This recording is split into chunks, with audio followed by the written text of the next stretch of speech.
Welcome back. This is Ask The Supervisor. I'm Matt Lownes here at LTV, and today Peter is joined right across me here in the podcast room. It's the Supervisor, Peter Van Scoyoc. How you doing? How was your weekend? I'm doing well. It was a great weekend. Beautiful weather, fall weather, so warm and calm. It was a very busy weekend, a lot of events going on, and it's great to be back in the studio. I haven't been in the studio in some time, but we were just doing a show discussing the New York State bond referendum that will be on the ballot, Proposition 1, for clean water, clean air, $4.2 billion in bonding that's going to really help municipalities like East Hampton, fund infrastructure projects. Everything from coastal resiliency to wastewater treatment is eligible, renewable energy. Just so many of the things that we're already working on. The money will allow us to apply for and receive grants that we can then also leverage for more federal dollars as well, saving taxpayers money on necessary infrastructure and changes that we'll need to make. So excited about that. That'll be on broadcast, I think, tomorrow. Yeah, that's a goal. So, and that was a discussion between myself and Julie Ty of the New York League Conservation Voters and Adrian Esposito, the Executive Director of the Citizens for the Environment, right here on Long Island. Yeah, it was a great conversation. I learned a lot. We had to do that show a little early because Julie had tickets to Game 5. Who would have known? In the Bronx, so she's bombing it to the Bronx right now, and we're hoping for a good outcome of the game. I didn't realize how complicated water was living out here, until my parents went away for a bit. And this was 2 weekends ago. We had a blockage that caused a sewage pipe to burst in our basement. Oh no! Here's how unlucky I got. Do I want to hear all the details? No, I'm not gonna give the gory details, but because of what we built, my parents built the house in the early '90s. The tree roots were causing the pipe to get stuck and go from 4 inches to like 1.5 inches. The plumber had to come and cut the tree lines. So my dad felt really bad because you couldn't even assume that would happen. Yeah. But I learned that we're the septic tank capital of the world, according to Esposito in there, and it's a very good conversation. So I hope people have the time to either watch on our channel. We have a very antiquated way of dealing with waste here on Long Island. Why is that, historically speaking? I think part of it was probably just because of the concrete business. And there weren't any changes to the codes for Suffolk County over the years. It's just we've lagged behind, and the way we deal with wastewater is basically put it in a hole in the ground. Yeah. That causes problems of leaching that nitrogen, particularly into our surface waters, because it does travel, flows towards the bays and the ocean, and also can contaminate our sole source of drinking water, which is the aquifer right under the ground that we live on. So we have to be really careful about how we live on the land. Mm-hmm. And again, that infrastructure bill coupled with the bond will allow for local municipalities to have more funding to deal with those issues. Well, this is a perfect transition into our healthy aquaculture update that we received from the director of East Hampton Town's aquaculture department, Barley Dunn. He has a few shows here. He's a great guy. But they have done a lot of really excellent work over the past few years, and which includes this year, seeding local waters with 2.5 million 40-millimeter oysters. Yes, you heard that right. Along with 7 million 10-millimeter clams. The town will also contribute 300,000 clams and about 180,000 spat-on shell oysters to the LI Shellfish Restoration Project. We had those guys here for a show. It was fantastic. The scallops, unfortunately, didn't do as well this year. Only 50,000 scallops were seeded compared to the 300,000 to 400,000 in the previous 2 years. A brand new pilot program for sugar kelp experienced some growing pains, but it did really work in certain areas. The purpose of that is to extract nitrogen, carbon, phosphorus in order to improve the quality of the water. And then what I was wondering from you is, because I know you're very involved in nature, you're a boater, you really love this stuff. Overall, what was your takeaway from the presentation from not only Barley Dunn, but the interns who really sounded like they knew what they were talking about and spent a lot of hard work on this project? Yeah, I think for me that was one of the exciting things. You know, I've been in the past the aquaculture liaison on the town board until David Lease was elected, and I handed that over to him. He's done a great job with that.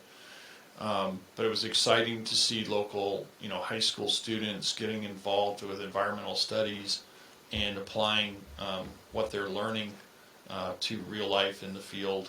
You know, the Spat on Shell project, which is basically where you take larvae that are spawned when oysters hatch from fertilized egg. They become a little swimming larva. They have flagella. They can actually swim around for a couple of weeks, and then they attach themselves on a appropriate surface, and they'll create shell. They become a fixed organism at that point. And if you put shell, which is what they most like to attach to, in the tank with them, they'll attach to that shell. So you can take, a bunch of clam shells, oysters attach, and then they're bundling these clam shells with the spat growing all over them into biodegradable mesh bags. And then they're placing these bags to make artificial reefs of oysters, and they're placing them in various places.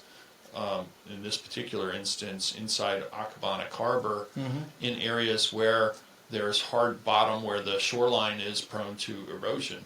And over time, it is hoped that it will form a natural oyster reef, which adds additional resiliency, as well as cleaning the water and protecting the shoreline from erosion. So it's a great project. There were children from I think it was fifth and sixth grade from spring school.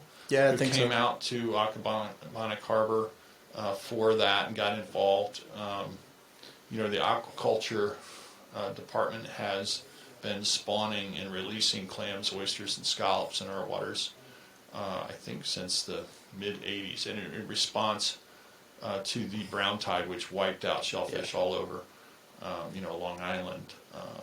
That was a response, and it's really made an impact over time.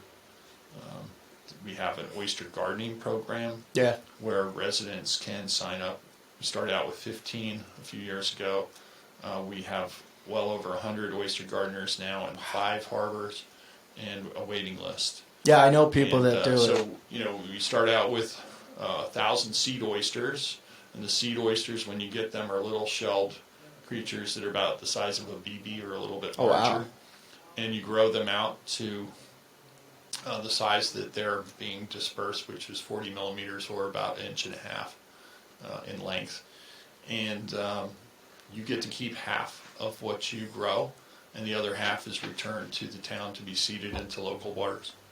So it's a great program, gets a lot of support, and we look to move forward with further improvements in our ability to spawn and seed oysters, clams, and scallops throughout local waters. Yeah, that was going to be my follow-up question, is what type of expansion would you like to see? Do you want to just see more people being able to do it and in other areas, or do you even have some bigger ideas? There's that, plus just making the operation more efficient and expanding the ability to raise the shellfish. Currently, we have a hatchery that is in Montauk. The waters there are more marine-like and less compatible, really, for hatching. Just that was the location that was available initially. We had bought property next to the existing nursery site at Gann Road Commercial Dock in 3 Mile Harbor, which is a better site for this activity. We wouldn't have to ship the fragile young shellfish from Montauk to the nursery in Gann Road. It saves time and gas and whatnot. So we want to consolidate that effort on that location. And as I said, we bought adjacent property a few years back. We have been working on plans for a hatchery building on site that will be very energy efficient. Great. We'll have a green roof. Perfect. We'll blend into the landscape there and do a great job for producing shellfish for our town.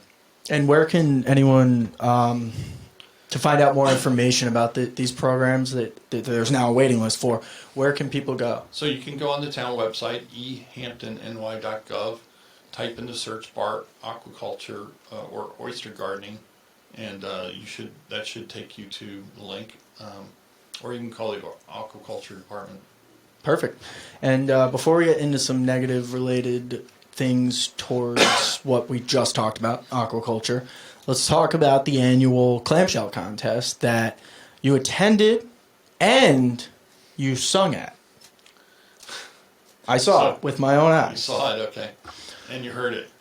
No, you're good. I've never seen you sing. So, the trustees put on an annual clam contest, largest clam contest. It's a great event. I used to go as a kid. Yeah. It's was extremely well attended. The weather was beautiful, and we had trustee Tim Garneau grilling his specialties on the grill, which were very, very popular, and he completely ran out of food. Clam chowder tasting contest. Who's made the best chowder in town? And there are a couple categories. I think red chowder or white chowder. There were clams on the half shell provided by Bennett Seafood.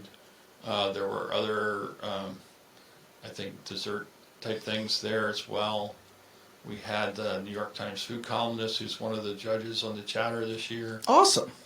There was, I think, the winning clam was again from Napeague Harbor. The judging's not completed yet. Oh, why?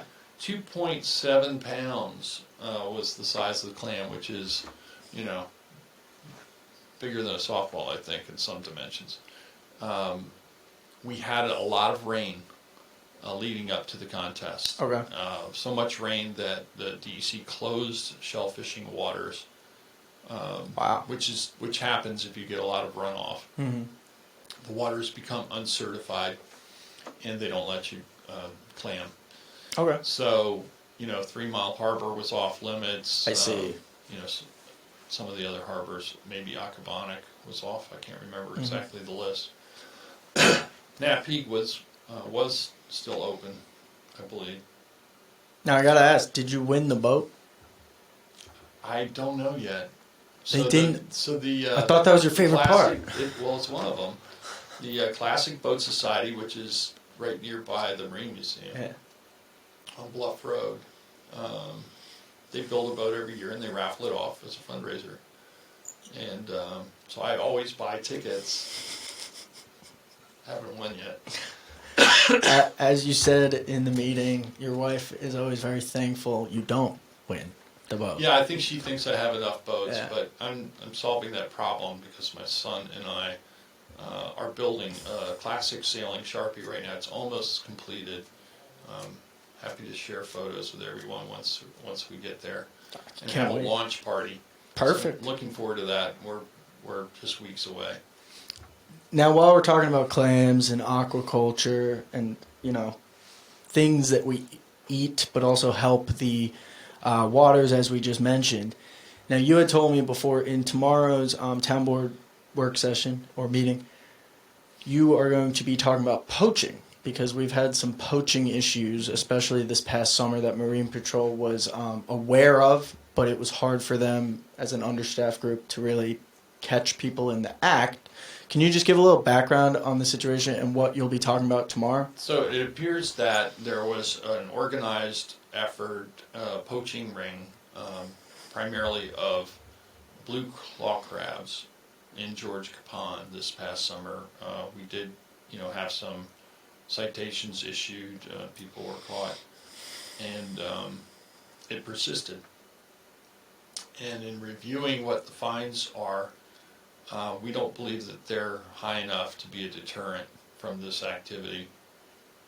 And the activity's taking place in the wee hours of the night as well, when we probably don't have as many people out on the beat. We did have a couple of operations where we put together law enforcement to address this, but it really pointed out, and I think the community's supportive of stiffer penalties for this type of activity, aggravated, overfishing, and that would extend to fin fish as well as shellfish. So we'll be discussing, preliminary proposed amendments to the chapter, I think it's 225, on that to deal with this issue specifically. So a lot of discussion about that. Cool. And before we move on, you asked about my singing at the Clam. Oh, yes, please, I forgot. I just wanted to give out a shout out to the Lynn Blue Band. Lynn Blumenfeld of Fleming and Blumenfeld fame also sings and has a band, and they play a lot of great songs, and they were back at the contest this year, and she saw me and announced from the crowd that she wanted me to come up and sing a song. So I sang Johnny Cash's Folsom Prison Blues, and it was a lot of fun to have live music there, and a command performance was made. Yeah, that'll be up on our YouTube page at some point. I'll make sure of it. Frank Vespi filmed it. So the other thing we're us. talking about at tomorrow's work session is the wireless update. Oh yes, please. We've been talking about both the emergency communications upgrades as well as personal wireless. As most everyone knows, there are areas within the town that have serious gaps in coverage, and also there are issues of capacity. Mm-hmm. Areas that at some times of the year have no problem with signal strength end up being areas that have dropped calls or no service during peak times during the summer. Again, everyone's life has changed so much from the point at which cell phones first came out. Mm-hmm. There's so much bandwidth being eaten up with Zoom calls, with streaming videos, gaming, everything else. So it's capacity and coverage issues that the town board is working to address. While we don't provide those types of services, we do provide emergency communication services, and we have nearly completed a $13.2 million upgrade of the town-wide system, which has resulted in new towers, all new equipment, and greater capacity for emergency communications. We saw during the Sag Harbor fire a few years back. This system was really overburdened with so many different communications all trying to take place at once. There were some drop calls between emergency responders. This new system will alleviate many of those concerns, as well as improving the coverage town-wide for emergency communications. Springs has never had an emergency communication tower, and we've proposed, there have been a couple proposed locations for them. The most recent and furthest along is Camp Blue Bay, which is a 170-acre site away from houses, outside of fall zones. A 185-foot tower is proposed. There will be a planning board public hearing on that matter. That's the last step before a possible approval on that location. In the interim, we've installed an emergency communications tower, cell on wheels, it's called, or COW, at Gann Road, and that's been up all summer. So we do have a way to communicate between agencies. Good. I think one of the things is there's a lot of misinformation out there on the towers, whether it be... There really is, and that's part of our effort to try to educate people as to what the issues are, what the process is, how do these towers get approved, how do they get located, how is it sited, who's responsible. Exactly. Yeah. We know that even if this Camp Blue Bay tower is approved, it won't resolve all the issues within town and within Springs, and so we'll be looking for additional tower sites as well. But it should have a very significant impact on areas that have no coverage at all. Good. Let's move on to, I know were you personally able to attend the Bonnick vs. Mason softball game? I did. I was there. I did not play this year, maybe next year. Yeah. How was the game? Oh, it was, again, beautiful weekend. The weather was so warm. Still, we played on the softball field behind the high school. That game is a bit of a reenactment in a way, because there used to be a softball game between Bonnickers versus the Maidstone Club. Oh, that's where it originates That's from. where it originated back in, I don't know, 1919 or something. Yeah. You know, back in the early Mm-hmm. 20th century. Prudence Carabine has been a force in reactivating it. Yeah. And so it was a lot of fun. You know, they had hot dogs and popcorn and cookies and drinks.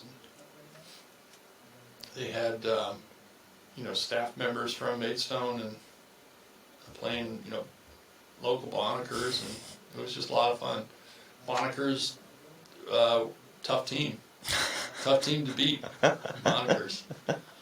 Yes, but they, I think it was 14-3 or something like that. Yeah, they really know how to play softball. Yeah, I've never played in the game, but I am a Bonnicker, and I did work at the Maidstone Club for about 8 summers, so I know people on both sides. Mm-hmm. All good people, I think a lot. You know, it's not 1919 anymore, so I think we can get along nicely and play a softball game every year. We do have to move on. We're running a little bit out of time here. As a lot of people in the community know, I hosted a community housing fund forum here. Last Friday, there was an express session at the Union Sushi and Steakhouse on the housing ballot. And then this past Saturday, the clubhouse right down the road from us here at LTV also held an event. Plus, there's been a lot of social media campaigns, etc. What are your thoughts about all these different events? I'm assuming you were able to attend the express session? I was a panelist, along with Assemblyman Fred Thiel, Curtis Highsmith, who's the Southampton Housing Authority, Jay Schneiderman, and Michael Daly, who's been leading the charge for the advocacy group, YIMBY, Yes in My Backyard, and to vote yes on the proposition. For me, it's really been the Community Housing Fund Roadshow between the different panel discussions, both here. I know I participated in the one that you had here. Matt, you did a great job with that. Thank you. And then, again, as you said, the Express News Group puts on express sessions where they have luncheons and have panelists on a wide variety of important topics that are of interest to East Hampton and Southampton residents.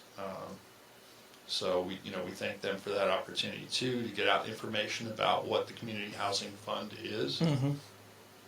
It's a proposed 0.5% transfer tax that would operate much like the Community Preservation Fund transfer tax operates. It's paid for only, it's paid by the purchaser of real property within the town. The proposed law raises the exemption on the amount that you have to pay tax on from $250,000, which it is currently, to $400,000. So there actually will be a slight decrease in the amount of tax paid by the purchaser on property up to $1 million.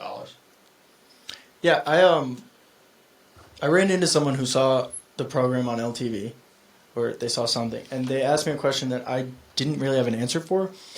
Why, and I'm just, again, genuinely curious, as was he, how did they come up with the number 0.5? Zero, Half zero, a percent. yes, 0.5%, instead of the 2.5 that the CPF has. The CPF is currently 2%. I'm sorry, 2%. So all told, it will total be is 2.5. 2.5. And I think it was really understanding that we needed to raise funds, and what would the percentage have to be to have an amount that was really commensurate with what we needed to start doing in terms of funding. What was the goal? How much money were we trying to raise for this effort? And again, I think in order to gain support, 0.5% was the number that was proposed in the state enabling legislation. And just for perspective, our high point for the biggest year ever for community preservation fund, we have revenues almost $70 million. Wow. And So you could see that if Governor Cuomo had passed that, Mm-hmm. signed that bill the first time it came through, we could be having like $17 million Oh yeah. to spend towards addressing housing needs. And the way the money can be spent can be helping first-time home buyers Mm-hmm. with their down payment assistance. Mm-hmm. Many times a home buyer will have saved money, but they don't have quite enough to put down. Yep. Ideally, you want to be able to put down 20%, Mm-hmm. And avoid, the additional costs associated, or maybe you can't even make 10%. Yeah. So this would be a way to help people get the foot in the door. I'll also mention first-time home buyers are exempt from having to pay the transfer tax. Very important. The money can be used for taking shared ownership in a property between the town and an individual. The town could hold a share of what the value of the property is. When the property is transferred, that share gets paid back with whatever additional equity, has been accumulated to that percentage. That money goes back into the fund and Good. revolves Yeah, again, yeah. rotates again, can be Good. used for the next project. Can be used for private-public partnerships in building Mm-hmm. affordable houses or apartments. There really are a lot of different ways. Low or no interest loans for homeowners that want to build an accessory dwelling unit, Mm-hmm. detached or attached apartment. Mm-hmm.